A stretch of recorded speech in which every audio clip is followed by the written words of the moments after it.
നിങ്ങളുടെ ശരീരത്തിന് ആന്തരികമായ വൃത്തിയാക്കലിന് പോലും കഴിയില്ല, കേടുതീർക്കാൻ കഴിയില്ല.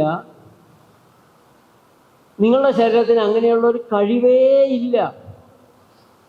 ഒരു ജലദോഷം വന്നാൽ നിങ്ങൾ ഞങ്ങളുടെ അടുത്ത് വരണം, വേദന വന്നാൽ ഞങ്ങളുടെ അടുത്ത് വന്ന് മരുന്ന് കഴിക്കണം, പനി വന്നു കഴിഞ്ഞാൽ നിങ്ങൾ എത്രയും പെട്ടെന്ന് ഞങ്ങളുടെ അടുത്ത് എത്തണം, നിങ്ങൾ തന്നെ ചികിത്സകളൊന്നും ചെയ്യാൻ പാടില്ല.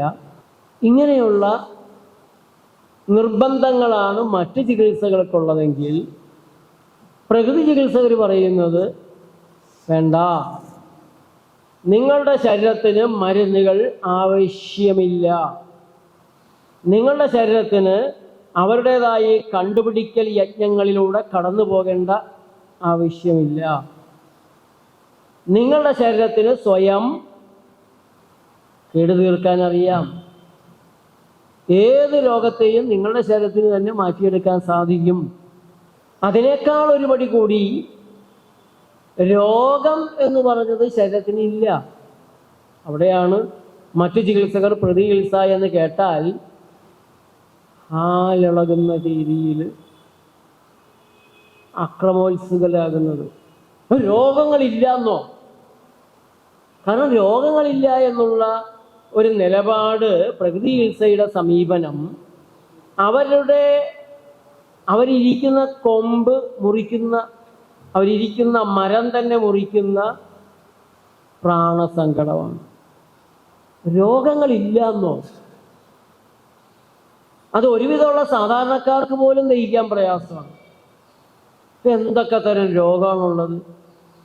എന്തെല്ലാം രോഗങ്ങളുടെ പ്രയാസങ്ങളിലൂടെയാണ് ഞങ്ങളും ഞങ്ങളുടെ ബന്ധുക്കളും കടന്നു പോകുന്നത്! എന്തെല്ലാം ചികിത്സകളാണ് ഞങ്ങൾ ചെയ്തിട്ടും രക്ഷയില്ലാതെ! എത്ര മരുന്നുകളാണ് കഴിച്ചു നോക്കുന്നത്! എന്നിട്ടും മാറാതെ നിൽക്കുന്ന രോഗങ്ങളുള്ളപ്പോൾ രോഗങ്ങളെ ഇല്ല, രോഗങ്ങളേതിനെയും മാറ്റാനുള്ള കഴിവ് ശരീരത്തിന് തന്നെയുണ്ട്. അങ്ങനെയാണെങ്കിൽ പിന്നെ ഞങ്ങൾ ഈ രോഗം കൊണ്ട് നടക്കേണ്ടതായിട്ട് വരുമോ? ഞങ്ങൾ ഓരോ മരുന്ന് കഴിക്കുന്നതിനിടയിൽ ശരീരം തന്നെ മാറ്റില്ലായിരുന്നോ എന്നൊക്കെയാണ് സാധാരണക്കാർ ചിന്തിക്കുക.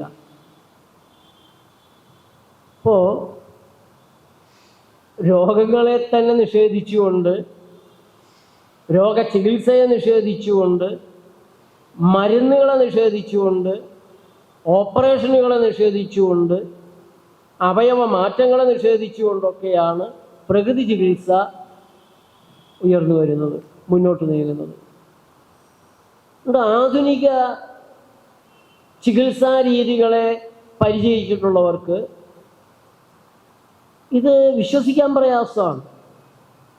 ആ ചികിത്സ കൊണ്ട് ജീവിക്കുന്നവർക്ക് അംഗീകരിക്കുക സാധ്യവുമല്ല. ഈ ഒരു ഭാഗത്തെക്കുറിച്ചാണ് നമ്മളിന്ന് ചിന്തിക്കുന്നത്. ഇതിലെത്രത്തോളം ശരിയുണ്ട്, ഇതാണോ ശരി?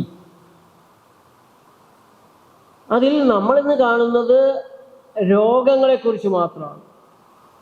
അപകടങ്ങൾ വന്നാൽ വേറൊരു തരത്തിൽ സമീപിക്കാതെ നിവൃത്തിയില്ല. ചെറിയ അപകടങ്ങളൊക്കെ ആണെങ്കിൽ നമുക്ക് തന്നെ ശരീരത്തിൽ തന്നെ പരിഹരിക്കാൻ പറ്റും.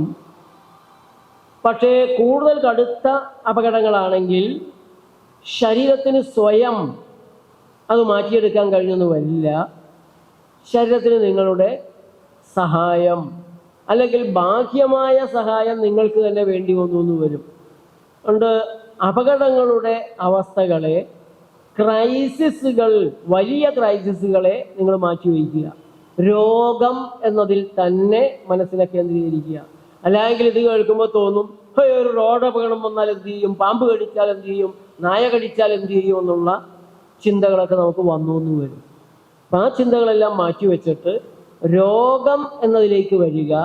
പ്രകൃതി ചികിത്സ പറയുന്നു രോഗം എന്നൊന്നില്ല.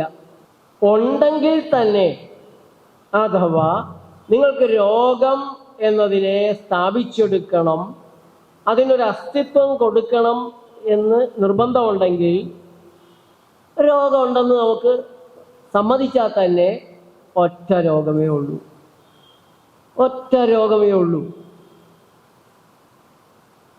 അപ്പൊ അവിടെയും രോഗമുണ്ടെന്ന് പ്രകൃതി ചികിത്സകർ സമ്മതിച്ചു കഴിഞ്ഞാൽ തന്നെ അവിടെയും മറ്റു ചികിത്സകർക്ക് ദേഷ്യം വരും. കാരണം രോഗങ്ങളുടെ വൈപുല്യത്തിലാണ്, രോഗങ്ങളുടെ വർധനവിലാണ്. എണ്ണിയാലൊടുങ്ങാത്ത രോഗങ്ങളുള്ളപ്പോഴാണ് രോഗികൾ കൺഫ്യൂഷനിലാകുക. രോഗികൾക്ക് എന്താ ഒറ്റ രോഗമുള്ളത്, അങ്ങനെയാണെങ്കിൽ ഒറ്റ ചികിത്സ മതി. ഒറ്റ രോഗവും ഒറ്റ ചികിത്സയുമാണെങ്കിൽ നമുക്ക് ആർക്കും പഠിച്ചെടുക്കാവുന്നതാണ്, ചെയ്യാവുന്നതുമായിരിക്കും. ഇത് 100 തരം രോഗങ്ങളായതുകൊണ്ടല്ലേ നമുക്ക് സാധാരണക്കാർക്ക് മനസ്സിലാകുന്നു, നമുക്കിത് മനസ്സിലാവില്ല. നമുക്ക് വളരെ കൃത്യമായി മനസ്സിലാകുന്നുണ്ട് രോഗങ്ങൾ വളരെ സങ്കീർണമാണ്. ആ രോഗങ്ങളുടെ പേരുകൾ തന്നെ ഓർമ്മിച്ചെടുക്കുക പ്രയാസമാണ്. അതിന് ഒരു രോഗത്തിന് ചെയ്യുന്ന ചികിത്സ മറ്റൊരു രോഗത്തിന് കേടായിട്ട് വരും. ഒരു രോഗത്തിന് ആ രോഗത്തിന് ഹാർട്ടിൻ്റെ രോഗത്തിന് ചെയ്യുന്നത് കരളിന് കേടായിട്ട് വന്നാലോ. അങ്ങനെ ആകെക്കൂടെ കൺഫ്യൂഷനിലാണ് നമ്മൾ. രോഗങ്ങൾ നിരവധിയുണ്ട് എന്നുള്ളൊരു ധാരണയിൽ മുന്നോട്ട് നീങ്ങുമ്പോൾ. എന്നാൽ രോഗം ഒന്നേ ഉള്ളൂ എന്ന് പറഞ്ഞാൽ അതാർക്കും പഠിച്ചെടുക്കാൻ സാധിക്കേണ്ടതാണ്. പ്രകൃതി ചികിത്സ പറയുന്നത് രോഗം ഒന്നേ ഉള്ളൂ, അത് അനാരോഗ്യമാണ്. അനാരോഗ്യം മാത്രമാണ് രോഗം.